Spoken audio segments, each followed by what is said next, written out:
ಮಕ್ಕಳೇ, ನಾವೀಗ 7ನೇ ತರಗತಿಯ ಅಧ್ಯಾಯ 1 ಪೂರ್ಣಾಂಕಗಳ ಬಗ್ಗೆ ಇವತ್ತು ಕಲಿಯೋಣ. Last class, in the previous class, 6th standard, we have learnt about whole numbers and integers in class 6th. ಅಲ್ವಾ? 6ನೇ ತರಗತಿಯಲ್ಲಿ ನಾವು ಪೂರ್ಣ ಸಂಖ್ಯೆಗಳು ಹಾಗೂ ಪೂರ್ಣಾಂಕಗಳ ಬಗ್ಗೆ ಕಲ್ತಿದ್ದೀವಿ. We know that integers form a bigger collection of numbers which contain numbers and negative numbers. Isn't it? Integers include whole number and negative numbers. Whole numbers are natural numbers and zero. Whole number including natural numbers and zero. In the case of natural numbers, these are counting numbers, are positive integer. These are positive integers. Zero is not a natural number. I think you can understand it. Integers includes whole number and negative number. Whole numbers are natural numbers including zero. Natural numbers are only a positive integers. Zero is not a natural number. ಪೂರ್ಣಾಂಕಗಳು ಪೂರ್ಣ ಸಂಖ್ಯೆಗಳು ಮತ್ತು ಋಣ ಸಂಖ್ಯೆಗಳನ್ನು ಒಳಗೊಂಡಿರುತ್ತದೆ. ಪೂರ್ಣ ಸಂಖ್ಯೆಗಳು ಯಾವುದನ್ನು ಒಳಗೊಂಡಿರ್ತದೆ? ಸ್ವಾಭಾವಿಕ ಸಂಖ್ಯೆಗಳು ಮತ್ತು ಸೊನ್ನೆಯನ್ನು ಒಳಗೊಂಡಿರ್ತದೆ. ಸ್ವಾಭಾವಿಕ ಸಂಖ್ಯೆಗಳು ಧನ ಪೂರ್ಣಾಂಕಗಳಾಗಿರ್ತವೆ. ಓನ್ಲಿ ಪಾಸಿಟಿವ್ ಇಂಟಿಜರ್ಸ್ ಸ್ವಾಭಾವಿಕ ಸಂಖ್ಯೆಗಳು. ಸೊನ್ನೆ ಇದು ಸ್ವಾಭಾವಿಕ ಸಂಖ್ಯೆಯಲ್ಲ. ಸ್ವಾಭಾವಿಕ ಸಂಖ್ಯೆಯು ಸೊನ್ನೆಯನ್ನು ಒಳಗೊಂಡಿರುವುದಿಲ್ಲ. ಸೊನ್ನೆಯನ್ನು ಒಳಗೊಂಡಿರುವುದಿಲ್ಲ. 1ರಿಂದ ಅನಂತದವರೆಗೆ ಸ್ವಾಭಾವಿಕ ಸಂಖ್ಯೆಗಳನ್ನು ಹೇಳ್ತೀವಿ. ಪೂರ್ಣ ಸಂಖ್ಯೆಗಳು ಸ್ವಾಭಾವಿಕ ಸಂಖ್ಯೆಗಳು ಮತ್ತು ಸೊನ್ನೆಯನ್ನು ಒಳಗೊಂಡಿರ್ತವೆ. ಪೂರ್ಣಾಂಕಗಳು ಪೂರ್ಣ ಸಂಖ್ಯೆಗಳು ಋಣ ಸಂಖ್ಯೆಗಳನ್ನು ಒಳಗೊಂಡಿರ್ತವೆ. ಹಾಗಾದರೆ ಪೂರ್ಣ ಸಂಖ್ಯೆಗಳು ಋಣ ಸಂಖ್ಯೆಗಳನ್ನು ಒಳಗೊಂಡಿರುವ ಪೂರ್ಣಾಂಕಗಳ ಬಗ್ಗೆ ನಾವು ಇವತ್ತು ತಿಳ್ಕೊಳ್ಬೇಕಲ್ವಾ? ನೋಡಿ, ಪೂರ್ಣಾಂಕಗಳು ಪೂರ್ಣ ಸಂಖ್ಯೆಗಳು ಋಣ ಸಂಖ್ಯೆಗಳು. ಪೂರ್ಣ ಸಂಖ್ಯೆಗಳು ಅಂದರೆ ಸೊನ್ನೆಯನ್ನು ಒಳಗೊಂಡಂತಹ ಸ್ವಾಭಾವಿಕ ಸಂಖ್ಯೆಗಳು. ಅಂದರೆ 0, 1, 2, 3 ಇವೆಲ್ಲವನ್ನು ಒಳಗೊಂಡ ಸೊನ್ನೆಯನ್ನು ಒಳಗೊಂಡಂಥ ಸ್ವಾಭಾವಿಕ ಸಂಖ್ಯೆಗಳನ್ನು ಪೂರ್ಣ ಸಂಖ್ಯೆಗಳು ಅಂತೇವೆ. ಋಣ ಸಂಖ್ಯೆಗಳು ಅಂದರೆ -1, -2, -3 ಇವೆಲ್ಲವನ್ನು ಋಣ ಸಂಖ್ಯೆಗಳು.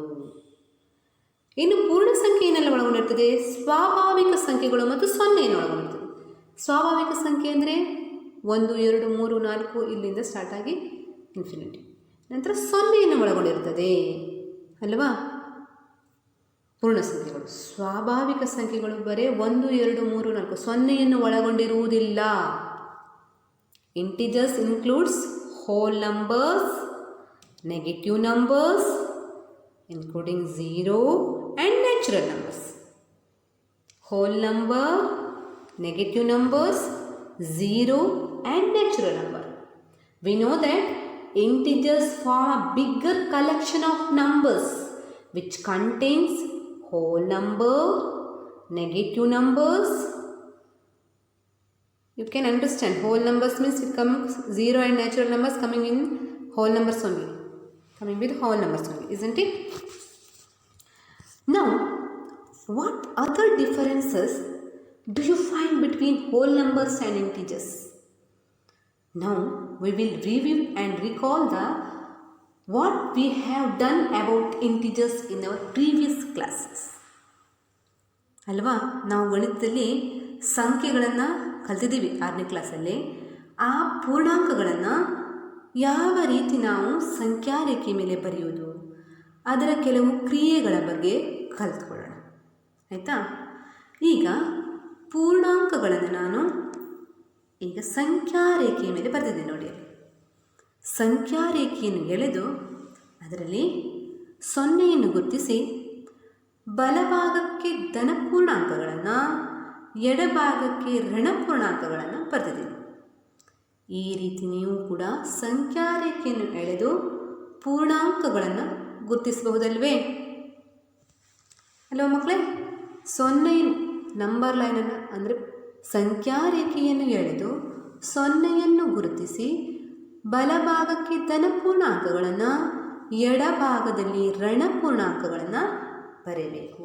ಈ ರೀತಿ ನಾವು ಪೂರ್ಣಾಂಕಗಳನ್ನು ಸಂಖ್ಯಾ ರೇಖೆಯ ಮೇಲೆ ಗುರುತಿಸಬಹುದು.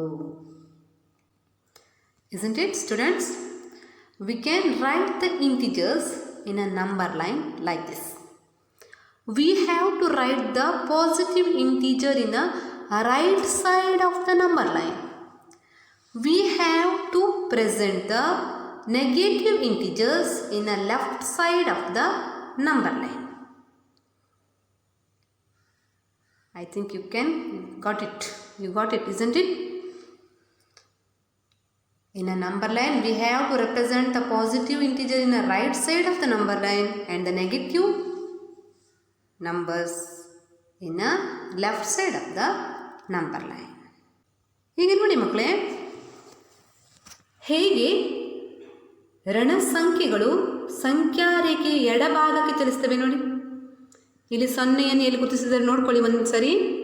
ನಂತರ ಎಡಭಾಗಕ್ಕೆ ಚಲಿಸ್ತದೆ ನೋಡಿ ಬಾಣದ ಗುರುತು. ಮೊದಲನೇ ಸಂಖ್ಯಾ ರೇಖೆಯಲ್ಲಿ ಎಡಭಾಗಕ್ಕೆ ಸಂಖ್ಯೆಗಳು -1, -2, -3, -4 ಹೀಗೆ -17 ತನಕ ಹಾಗೆ ಹೋಗ್ತದೆ. ಬಾಣದ ಗುರುತು ಸಂಖ್ಯಾ ರೇಖೆಯ ಮೇಲಿರೋ ಬಾಣದ ಗುರುತು ಇನ್ನೂ ಮುಂದುವರಿಯುತ್ತದೆ ಅಂತ ಹೇಳೋದನ್ನು ಸೂಚಿಸ್ತದೆ ಅಲ್ವಾ? ನಿಮ್ಗೆ ಗೊತ್ತಿದೆ ಅದು ಹೇಗೆ ಎಡಭಾಗಕ್ಕೆ ಚಲಿಸ್ತದೆ ನೋಡಿ ಸರಳ ಸಂಖ್ಯೆಗಳು ಅಲ್ವಾ? ಕೆಳಗಡೆ ನೋಡಿ, ಧನ ಸಂಖ್ಯೆಗಳಾಗಿದ್ದರೆ ಸಂಖ್ಯಾ ರೇಖೆಯ ಮೇಲೆ ಬಲಭಾಗಕ್ಕೆ ಚಲಿಸ್ತದೆ. ಗೊತ್ತಾಯ್ತಲ್ಲ? ಸಂಖ್ಯಾ ರೇಖೆಯ ಮೇಲೆ ಬಲಭಾಗಕ್ಕೆ ಚಲಿಸೋದು ಧನ ಸಂಖ್ಯೆಗಳು, ಎಡಭಾಗಕ್ಕೆ ಚಲಿಸ್ತಾ ಇದೆ ಅದು ಋಣ ಸಂಖ್ಯೆಗಳು. ಗೊತ್ತಾಯ್ತಲ್ಲ? While writing negative integers, we move towards the left side in number line. In a negative integers, move towards left side in number line. In the case of positive integer, we move towards right side in a number line. In a case of positive integer, we move towards right side in a number line.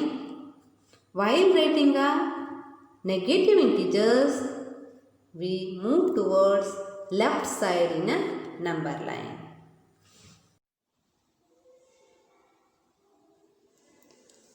How do we compare and order integers? Here is a number line and number get larger in a right side of the number line and numbers get smaller in a left side of the number line. See students, when we write the numbers in a right side of the number line, its value become larger. It means +1 is smaller than +2, 2 is greater, 3 is greater, 4 is greater than 3, 5 is greater than 4, like that. When we write the numbers in a right side of the number line, its value become larger. Same like in the left side of the number line, its value becomes smaller. -1, -2, -2 is smaller than -1. When you go through a left side, it's become small numbers. -5 is small than -1. Isn't it? Understood? When the numbers get larger,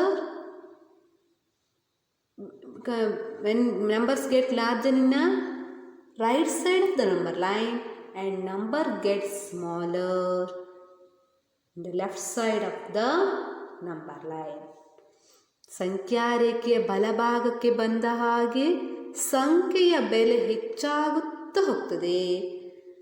number line ಅಂದರೆ ಸಂಖ್ಯಾರೇಖೆಯ ಎಡಭಾಗಕ್ಕೆ ಬಂದ ಹಾಗೆ ಸಂಖ್ಯೆಯ ಬೆಲೆ ಕಡಿಮೆ ಆಗುತ್ತಾ ಹೋಗ್ತದೆ. ಅಂದರೆ ಒಂದು ನಮ್ಮ ಬಲಭಾಗದಲ್ಲಿ ನೋಡಿ 1, 2, 3, 4, 5 ಹೀಗೆ ಸಂಖ್ಯೆ ಬೆಲೆ ಹೆಚ್ಚಾಗ್ತಾ ಹೋಯ್ತು ನೋಡಿ. 5 ದೊಡ್ಡ ಸಂಖ್ಯೆ, 6 ಮತ್ತೆ ಬರಿತಾ ಹೋದರೆ 6, 7 ಇದೆಲ್ಲ ದೊಡ್ಡ ಸಂಖ್ಯೆ ಆಗ್ತಾ ಹೋಗ್ತದೆ. ಹಾಗೆ ಈಚೆ ನೋಡಿ -1, -2, -3, -4, -5 -1ಕ್ಕಿಂತ -5 ಚಿಕ್ಕದು.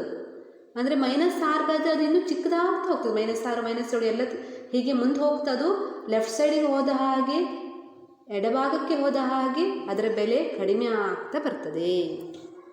ಇದು ನಂಬರ್ ಲೈನ್ ಬಗ್ಗೆ ನಿಮಗೆ ಗೊತ್ತಿರುವಂಥ ವಿಷಯ. In some rules are there for integers. ಅಂದರೆ ಪೂರ್ಣಾಂಕಗಳಿಗೆ ಒಂದು ಕೆಲವು ಕೂಡಿಸುವುದಕ್ಕೆ ಕಳೆಯೋದಕ್ಕೆ ಕೆಲವೊಂದು ನಿಯಮಗಳು ಇವೆ. Adding integers. See carefully. If you add positive integers with positive integers, we get the positive integer only. A positive plus a positive is positive. A negative integer is adding with the negative integer, then we get the negative integer only. Understood? When first one, I will repeat it again. A positive integer is adding with the positive integer, we get the positive integer. For example, +5 is adding with the +8, we get +13. If a negative integer is adding with a negative integer, we get the negative integer. See here, -3 plus -5, we get -8. Understood? Third one, if you add positive integer with negative integer or negative integer with a positive, we have to subtract. We have to subtract. If the both positive integer with adding with negative integer or negative integer is adding with positive integer, we have to subtract. Thus positive integer and the negative integer should not be adding, it should be subtract, and we have to use the sign of the larger integer. When we get the positive integer adding with the negative integer, we have to subtract it and use the sign of the larger integer. Understood? See here, I will give the example for it. If first my examples here.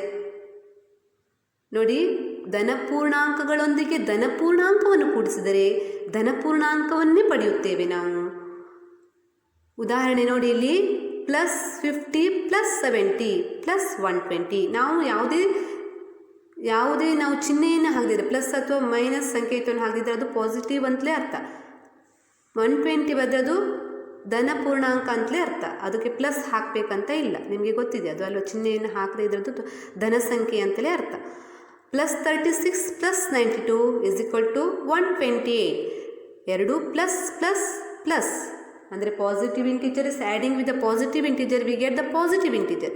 ಧನಪೂರ್ಣಾಂಕವು ಧನಪೂರ್ಣಾಂಕದೊಂದಿಗೆ ಕೂಡಿಸಿದಾಗ ಧನಪೂರ್ಣಾಂಕವನ್ನೇ ಕೊಡ್ತದೆ.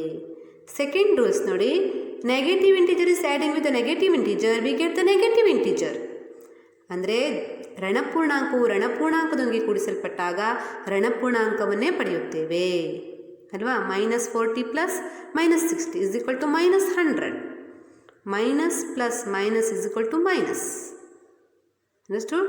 ಮೂರನೇದು ನೋಡಿ, ಈಗ adding with positive integer with the negative integer, we have to see the which is the both are not a same sign, it is a different plus and minus. We have to subtract. If it is different sign in both numbers, we have to subtract.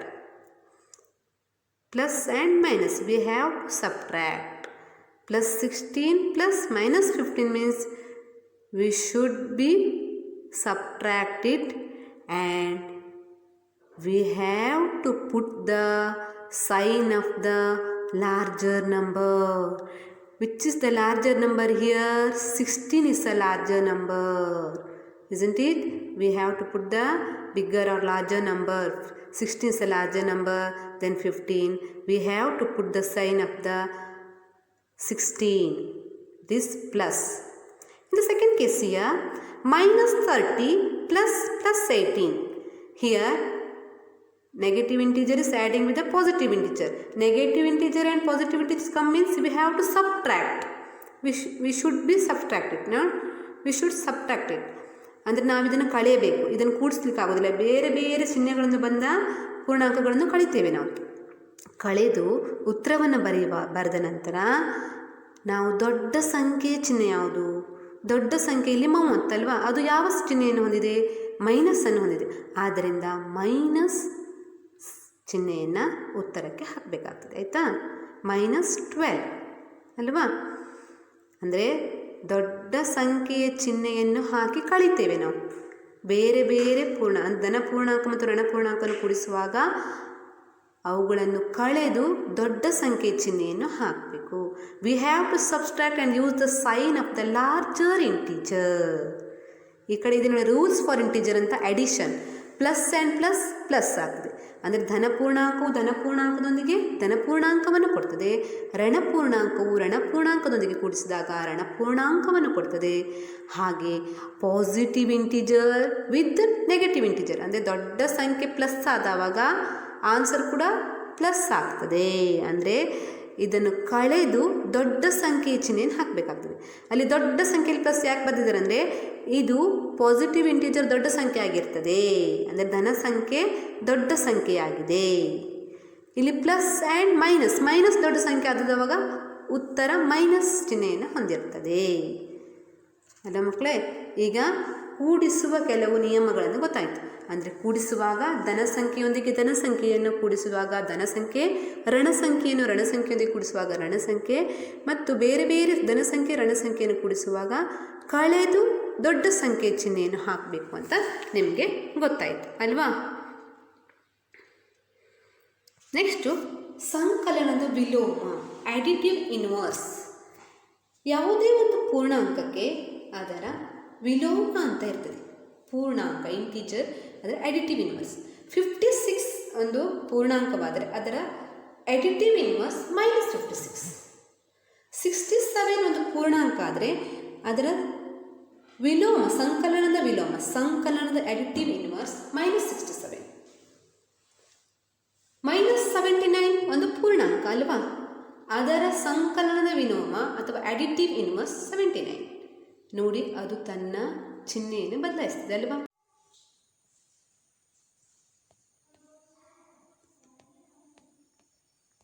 ಮಕ್ಕಳು, ಈಗ ನಿಮಗೆ homework ಏನು, ಮನೆ ಕೆಲಸನ ಕೊಡ್ತೇನೆ ಆಯಿತಾ? ಈಗ ನೀವು ಯಾವುದೆಲ್ಲ ಅಂಶಗಳನ್ನು ಕಲ್ತ್ಕೊಂಡ್ರಿ? ಇನ್ನು ಈ ಲೆಸನಲ್ಲಿ ನಾವು integers, hole numbers, natural numbers ಅಲ್ವಾ, ಪೂರ್ಣ ಸಂಖ್ಯೆಗಳು, ಪೂರ್ಣಾಂಕಗಳು, ಸ್ವಾಭಾವಿಕ ಸಂಖ್ಯೆಗಳು, ಇವುಗಳನ್ನೆಲ್ಲ ಕಲ್ತ್ಕೊಂಡ್ವಿ. ನೀವು ಬರೀಬೇಕು ಪೂರ್ಣ ಸಂಖ್ಯೆಗಳು ಅಂದರೆ ಏನು. ಪೂರ್ಣ ಸಂಖ್ಯೆಗಳು 0ಯನ್ನು ಒಳಗೊಂಡಂತಹ ಸ್ವಾಭಾವಿಕ ಸಂಖ್ಯೆಗಳಿಗೆ ಪೂರ್ಣ ಸಂಖ್ಯೆಗಳು ಅಂತ ಹೇಳ್ತೀವಿ. ಪೂರ್ಣಾಂಕಗಳು ಅಂದರೆ ಏನು? ಇವುಗಳು ಪೂರ್ಣ ಸಂಖ್ಯೆಗಳು ಮತ್ತು ಋಣ ಸಂಖ್ಯೆಗಳನ್ನು ಒಳಗೊಂಡಿರ್ತವೆ ಅಲ್ವಾ? ಪೂರ್ಣಾಂಕಗಳು integers means whole numbers including negative integers. ಹೀಗೆ ಪೂರ್ಣ ಸಂಖ್ಯೆಗಳು, ಪೂರ್ಣಾಂಕಗಳು ಮತ್ತು ಸ್ವಾಭಾವಿಕ ಸಂಖ್ಯೆಗಳು ಅಂದರೆ ಯಾವುವು, ಮತ್ತು ಧನ ಪೂರ್ಣಾಂಕಗಳಿಗೆ ಮತ್ತು ಋಣ ಪೂರ್ಣಾಂಕಗಳಿಗೆ ಉದಾಹರಣೆಯನ್ನು ಕೊಡಬೇಕು. ಹಾಗೆ ಧನ ಪೂರ್ಣಾಂಕ ಮತ್ತು positive integers and negative integers, you have to give the example for it, and you have to add positive integers with positive integers, negative integers with positive integers, negative integers with negative integers. Like that you have to add minimum 10 integers. Okay. Then you have to write the additive inverse, ಸಂಕಲನದ ವಿಲೋಮವನ್ನು ಬರೀಬೇಕು. ಪೂರ್ಣಾಂಕವನ್ನು ಬರೆದು 10 ಪೂರ್ಣಾಂಕವನ್ನು ಬರೆದು ಅದರ additive inverse ಸಂಕಲನದ ವಿಲೋಮವನ್ನು ಬರಬೇಕು. ಮುಂದಿನ ಪಾಠದಲ್ಲಿ ಅಭ್ಯಾಸ 1.1ರಲ್ಲಿ ನಿಮಗೆ ಗೊತ್ತಿರುವ ಲೆಕ್ಕಗಳನ್ನು ಮಾಡಿ ಇದಕ್ಕೆ ಸಂಬಂಧಿಸಿದಂತೆ. ಗೊತ್ತಾಗದಿದ್ದರೆ ನಾನು ನೆಕ್ಸ್ಟ್ ಕ್ಲಾಸಲ್ಲಿ ಅದರ ಬಗ್ಗೆ ಹೇಳ್ತೀನಿ. ಮುಂದಿನ ಪಾಠವನ್ನು ನೆಕ್ಸ್ಟ್ ಸೆಷನಲ್ಲಿ ಮಾಡೋಣ. ಥ್ಯಾಂಕ್ ಯು ಮಕ್ಕಳೇ. Stay home, stay safe. Thank you.